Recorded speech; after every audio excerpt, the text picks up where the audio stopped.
So this is a 2021 Cube Hybrid Stereo 160 TM. I just got it about 2 days ago, and this is my first e-bike. Freaking awesome so far. Been on 2 rides with it, plus just putting around the neighborhood today. Okay, first of all, if you guys don't know, Cube is not really that popular of a brand in the US, and I didn't even really know about them at first. I was like, Cube, what the hell is that? Some kind of off-brand or something? But it's not. It's just, they're really popular in Europe. They're a German company, and the pricing is really good compared to, like American brands, like I don't know, Trek and Specialized, Santa Cruz, whatever. I love Santa Cruz, by the way. I was thinking about getting either the new Bullet or Levo or Kenevo, but this one came in, $2,000 or $3,000 less. This one was $71.99. They threw in some pedals, and they're gonna put tubeless on it as well, including it in the price. So that was cool. I got it from Fly Rides. Shout out to them. They're really cool, actually. Everybody I talked to there was really nice. And I talked to Austin a bunch of times. As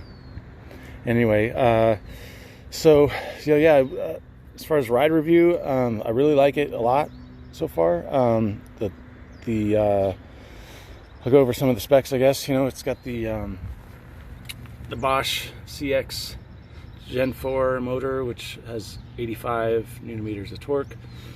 It's got a 625 battery in here.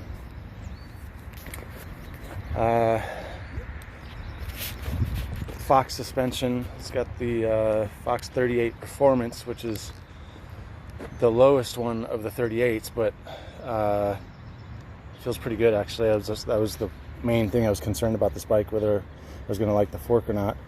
And it doesn't have as much adjustment as like the factory, but I think it's pretty damn good, actually, just out of the box. It's got a Fox Float DPX2 in the rear. It's 160 in the rear and 170 in the front, by the way. Probably my favorite part about this bike, besides the motor, obviously, are these brakes. Brakes are freaking killer, the MT7s. Took a minute for them to warm up. Just when it was brand new, they didn't really bite too well, but once I just rode it for just a little while, like an hour or so, it was like I went on 2 different rides. The second ride especially was just, the brakes are phenomenal. There's a reason why these same brakes are actually on the SLT model, which is like $4,000 more. So, really cool, man, just having the motor on there. Typically for mountain biking, you might go out, I don't know about you guys, but I used to ride years ago, and we'd do like 8, 10, maybe 12 miles and be freaking toast, like heavy, like steep hills and all that kind of stuff. And with this, like I went out yesterday, did a 30-mile ride, and it was still brutal too, like still a killer workout. Some people call them cheater bikes because it's got a motor, but yeah, in a way, but the bottom line is you can go further and climb bigger hills and bomb down more hills, and have more fun doing it. So that's why I do this, is for fun mostly, and fitness obviously, but it's super fun. It's fun even climbing up hills, it's really badass. Here, I'll show you guys something I noticed that I haven't really seen too much in the reviews is, sometimes they show like riding, clips or whatever, and that's all cool, but everybody rides at their own level. But nobody's really gone into this at all, I don't think, on the reviews I've seen, or not too much. But so this thing has really a cool little computer here. You can see right now at 89%, just because I've been kind of putting around the neighborhood a little bit.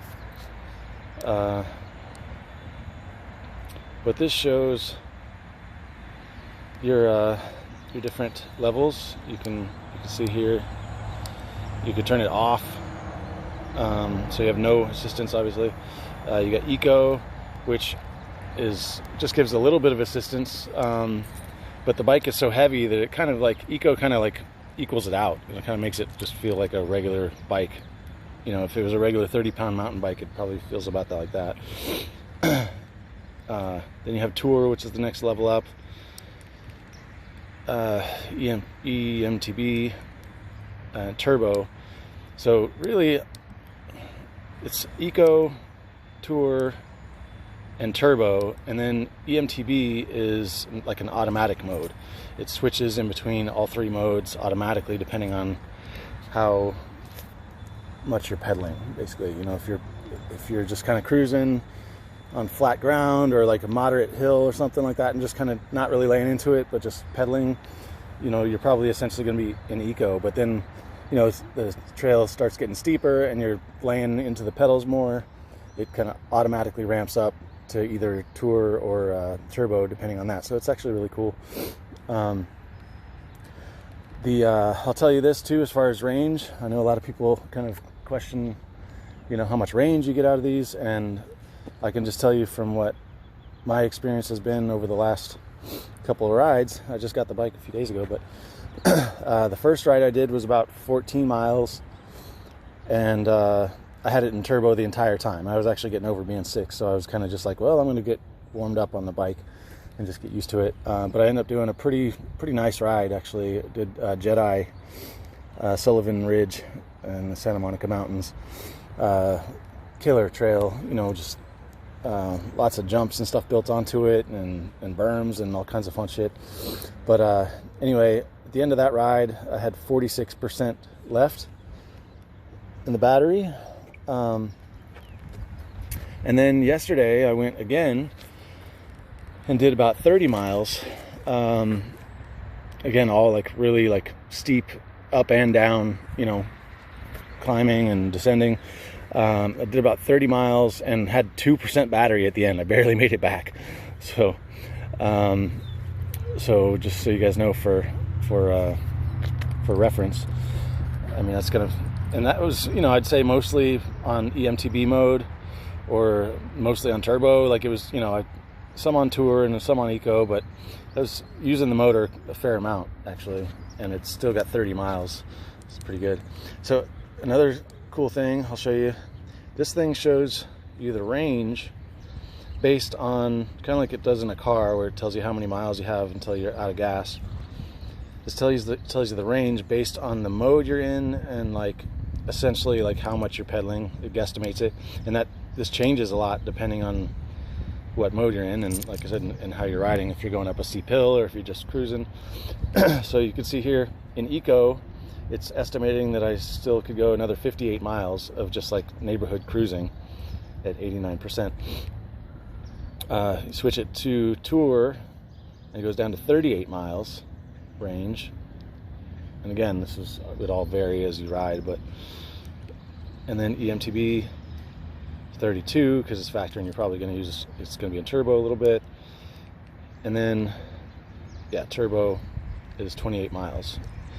Plus whatever I already rode, a couple, you know, 2-3 miles probably already on top of that. So, yeah, that's how that works. What else can I show you on this thing? It's got your trip time. Oh, here it is. I've been riding 4 miles, 4.1 miles so far today, just around the neighborhood, 18 minutes. This is pretty cool. It shows you your power, which means how much, it calculates how much pedaling power you're putting into the pedals, and then the cadence, that's how fast you're pedaling, and the heart rate, but I haven't used that. I think you have to get like a different heart rate monitor for that. What else? Average speed and max speed for this trip. I think from yesterday when we were bombing some of the hills, it was like top speed of like 38 or something like that. So, and it was 20 today just from putting around. The motor shuts off right at 20, so I just was using the motor. What's this? 4 miles. The range again. Power. This kind of just is like a combo page. How many calories you burned, your total distance. So I've done 48 miles on the bike total so far. And I think that's about it. Oh, and then you can get the app on your phone, and you can actually do like GPS. You can put in on your phone where you want to go, and it'll show like a GPS map on here, which is really cool. Anyway, the motor is pretty quiet too. It has a noise, but it's like, it doesn't bother me at all. I mean, granted, I come from riding dirt bikes mostly, which is obviously super loud, but it's really quiet. I'll show you. Well, I'm holding the phone, so I can't really do the I mean, you can see the seat post thing. Anyway, I don't know, I just wanted to get, by the way, as far as the performance of the bike, I really like it. The suspension was really plush. Like I said, the brakes are killer. They bite really hard, but they also have a lot of modulation for like aggressive riding. I really like them. That was one of the big selling points of this bike. And the motor is supposed to be super reliable. Got the NX derailleur, which is not necessarily, you know, the highest one, but it works perfectly, no problem. And I don't know, that's probably about it. You know, most of the other stuff you probably already know about the bike if you're looking at it, or there's plenty of other reviews on there that you can check out, but this one is a little different. So I really like it. Cube did a great job with this bike. The handling is great. It's a 65-degree head angle and a 75.5 seat tube angle, and I believe the chainstay is 441.5. So it handles really nice all around. You know, we did some really steep, like double black diamond stuff, like Monkey Spanker. If you guys are familiar with that trail, that was probably the gnarliest that I've done on this bike so far, and it handled it really nice. You know, just super steep, like twisty, like rutted out with roots and shit going across, and it was nice. So I highly recommend them. They're great bikes, great specs. I mean, this is the middle model, by the way. They have the race, which is the lowest model, the SL, I think it's called, and then this is the TM, and then they have the Action Team and the SLT, and so this one is the middle one, but it's pretty damn good, actually. So there you go. There's my review of this bike. Hopefully that helps you, or you can see some other elements to it, and go out and buy one. All right.